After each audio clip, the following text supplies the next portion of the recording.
bienvenue mes chers pour ce nouveau rendez-vous qui rassemble les anacartes et les hexagrammes du Viking. Pour ceux qui ont déjà suivi les premiers rendez-vous, eh bien nous arrivons, vous voyez, à cette anacarte Vagan qui est dans le chemin de vie associé aux hexagrammes et aux anacartes, dans l'arbre d'apprendre et dans la quatrième ligne qui correspond à la troisième fratrie, troisième frère, troisième sœur. Alors de quoi parle Vagan? On en a déjà parlé cette semaine puisque c'est notre rendez-vous de la quinzaine en cette année 2024. Mais ici, vous avez un rendez-vous intemporel qui va vous permettre de comprendre et de détailler un petit peu ce jeu que je vous prépare et qui est associé aux hexagrammes du Viking. Pourquoi? C'est pas une tentative de vulgarisation du Viking, c'est pas le propos. Le propos, c'est que j'ai réalisé que à l'intérieur de ces hexagrammes, il y avait cette loi du Tao qui fait que nous avons besoin d'associer notre yin et notre yang. Et ce qui m'a intéressé surtout, c'est d'aller découvrir dans chaque archétype quelle était la dimension yang qui pouvait donner de l'action à cet archétype que nous rencontrons en nous et quelle était la dimension yin qui donne la possibilité de réceptivité de l'archétype. Alors si nous parlons en particulier de cette anacarte que je vous propose aujourd'hui, Vagan, l'étape, la pause, le repos, qui veut voyager loin, ménage sa monture. Vagan nous dit aussi que c'est le temps d'arrêter, d'être dans l'étape de son voyage pour réparer ses os brisés, pour remettre le véhicule en bon état avant de poursuivre son voyage. Voilà de quoi nous parle Vagan. Et Vagan, vous voyez, je l'ai associé dans ce merveilleux chemin de vie qui me fait rire parce que je découvre à chaque fois que je vous parle d'autres relations, d'autres formes. J'ai même remis en question l'arbre de se reposer et la synthèse. Je vous en parlerai dans une forme ultérieure, mais j'essaye à chaque fois de trouver un sens et une intelligence à cette rencontre. Être en intelligence, c'est être dans une rencontre qui nous apporte quelque chose. Est-ce que c'est ce que nous cherchons ici? Alors, en ce qui concerne Vagan, nous sommes dans l'arbre d'apprendre. Et cet arbre d'apprendre, il est principalement associé dans l'axe horizontal qu'on appelle l'axe d'individuation. Qui suis-je dans cette fratrie et dans cette famille du Viking qui comporte le père, la mère, les trois frères et les trois sœurs et qui vont donner ce qu'on appelle les pakwa, les énergies, ces trigrammes qui nous donnent nos énergies au monde. Eh bien, nous sommes ici dans l'arbre d'apprendre avec Can, le deuxième fils. Can nous parle, alors j'ai pris les petits ronds ici, nous parle de l'eau, c'est l'élément eau, c'est intéressant parce que nous sortons du cancer et nous sommes en ce moment agités par des émotions que nous avons à canaliser et c'est ce dont va parler Vagan dans les deux axes, autant yang que yin. Et vous voyez, ici, dans son axe yang, il va être associé à ce qu'on appelle un trigramme yang, et ce trigramme yang, c'est Ken, la montagne. Le troisième fils, il est ici. Et ce troisième fils, dans l'axe relationnel, il est associé à la troisième sœur, la petite sœur cadette, Tway, la joie, le lac. Alors, je vous donne juste une petite piste quand vous voulez voir si les trigrammes sont yang ou yin. Eh bien, dans les trigrammes yang, il y a deux traits yin, deux traits coupés et un trait yang. Vous voyez, ici Ken, ici Can, ce sont le deuxième frère, le troisième frère. Et dans les trigrammes yin, c'est-à-dire où la dominance est yin et féminine, eh bien il y a deux traits yang et un trait yin.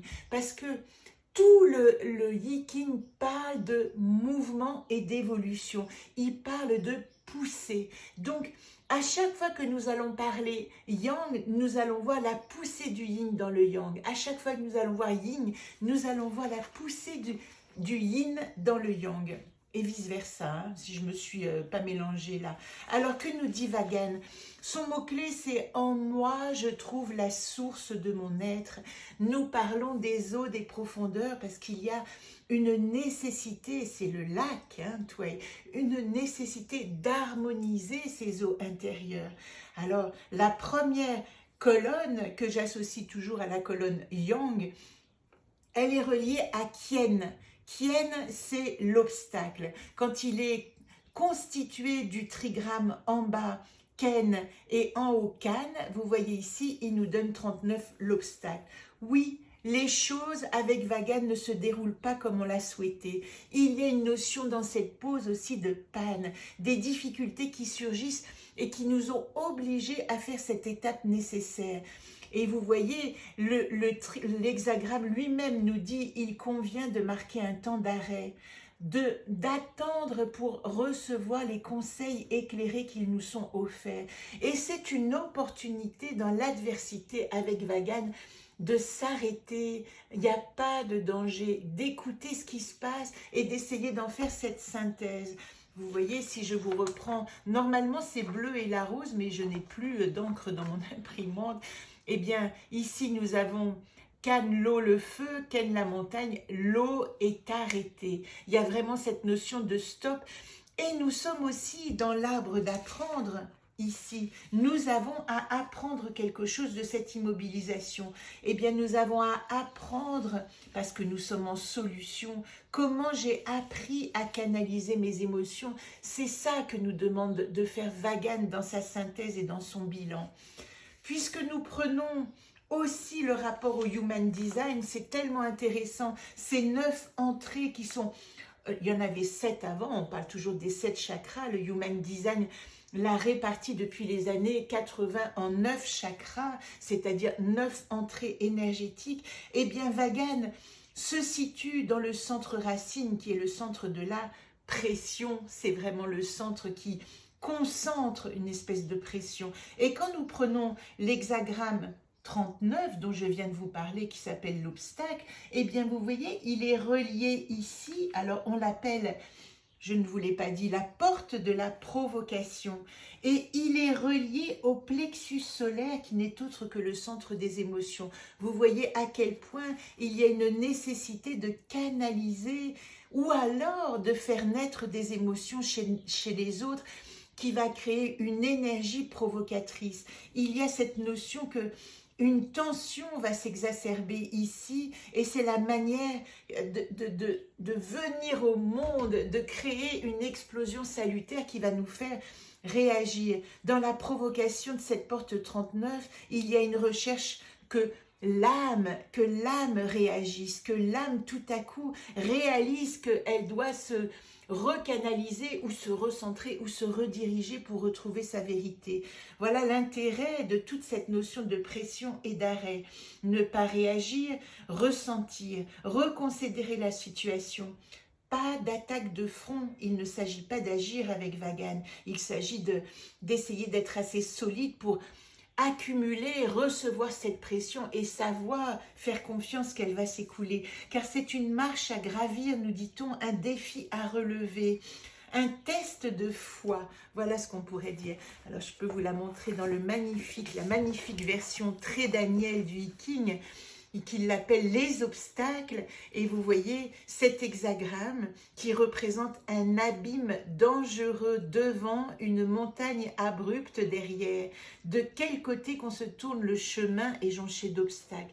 Et voilà pourquoi, avec Vagan, il ne faut pas bouger. Quand on traverse un défilé, il est sage de faire une halte. Voilà ce qu'il nous est dit. N'empruntez pas systématiquement la voie la plus facile. Si vous allez à contre-courant, les autres vous viendront en aide, vous rencontrerez des personnes nobles et vous améliorerez votre position. Vous voyez à quel point il est question avec Vagan d'essayer de se renforcer dans la place où l'on est. Et puis si l'on prend ce livre passionnant de l'astrologue Christophe Guillaume qui a relié les hexagrammes aux énergies astrologiques, principalement nous allons parler de Mars. Parce qu'il y a une force, même s'il n'y a pas d'action, il y a une pression qui est une force. Et elle est reliée aussi à Saturne, force planétaire martienne et saturnienne, car nous sommes dans une épreuve de réalité et de foi. Donc elle va parler dans le thème, tout ce qui est de l'ordre de la difficulté, des carrés. Si vous connaissez l'aspect astrologique du carré, c'est cette marche à gravir, cette nécessité de dépasser un seuil. Voilà, alors on les prend pour des maléfiques, c'est Saturne, c'est carré, mais ce ne sont que des positions. Le carré, c'est la structure absolue du début du travail. C'est le 4, c'est la nécessité de poser des bases solides pour avancer. Voilà la dimension yang.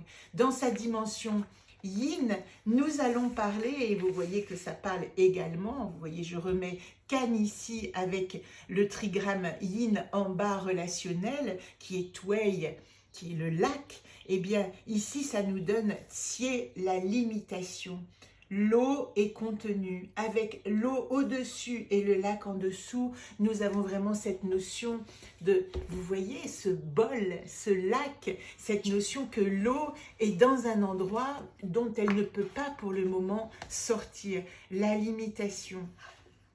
C'est d'une certaine manière, comment est-ce que nous allons pouvoir créer une structure, une limitation pour nous développer à l'intérieur de cette limitation avant de pouvoir franchir des obstacles. Voilà ce que nous dit Tsie ou Tché, je ne sais pas trop comment le prononcer. Il nous parle de la limitation, c'est aussi la modération, trouver le juste équilibre entre donner et recevoir. Et ça, je parle bien de la dimension yin, réceptive de Vagan, c'est-à-dire que à ce moment de halte, je vais être obligée de m'arrêter et d'activer une manière de recevoir les informations avant de les utiliser et de canaliser. La porte 60 dans le Human Design, c'est la porte de l'acceptation. Et vous voyez, comme il y a cette notion de pression, elle y est reliée aussi au chakra racine, ici, qui est le centre de la pression. Mais ce qui est intéressant, c'est que elle, son canal harmonique, il l'emmène au chakra sacré, au sacral, qui est le chakra le plus énergétique de tous les chakras. C'est vraiment l'énergie absolue de vie. Donc il y a ici, dans cette porte de l'acceptation, une porte de tension, de pulsion, une porte d'impulsion à un moment de transition. C'est comme si le cœur se met à battre, il y a cette énergie qui est fluctuante, qui est initiatrice, avec évidemment propension possible à la dépression. Vous voyez, être aspiré, avoir la sensation que rien ne va jamais aller dans l'autre sens. Et il faut savoir ici transformer la tristesse en joie. C'est quand même le sens de Twei, ce lac. Il y a la mélancolie du lac, mais il y a aussi la joie contenue dans Twei. Et transformer aussi la dépression en acceptation. Voilà ce qui est ici. Alors je lis cette merveilleuse phrase qui vient de Miles Davis, le jazzman, le trompettiste. Il disait que à cet endroit-là, alors il ne parlait pas du Human Design, mais il parlait de musique, il faut savoir voir où est le sens contenu dans les silences entre les notes, car c'est dans les silences que prend place la mutation. Vous voyez à quel point c'est important de rentrer dans cette énergie de cette limitation qui est la possibilité de se positionner pour la prochaine mutation. L'eau est contenue. C'est dans le vide que le plein trouve ses contours. Il va nous être demandé ici, dans cette réceptivité, de cette énergie latente, de structurer sa pensée, redéfinir, fixer ses limites, mettre à la place, à la juste place, ne pas agir, repositionner ce puzzle, penser à la globalité du puzzle, tester, imaginer des solutions et puis inventer vers quoi elles peuvent nous emmener, réfléchir, peut-être faire preuve d'imagination dans cet arrêt forcé, maîtrise de soi et austérité. Et si je prends, vous allez les reconnaître tout de suite, les dimensions astrologiques, vous avez bien compris que les qualités saturniennes sont fortement exacerbées.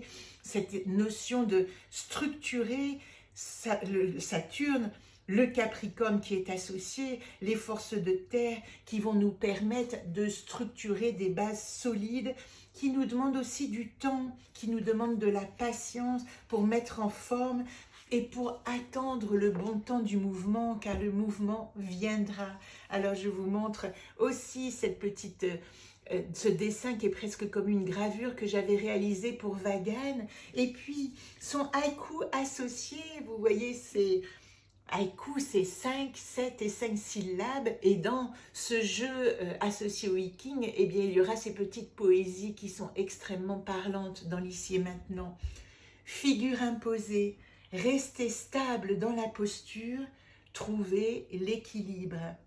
Voilà pour Vagan, j'espère que ça vous a passionné et je vous donne rendez-vous pour la prochaine carte que je vous présenterai la semaine prochaine. À très bientôt.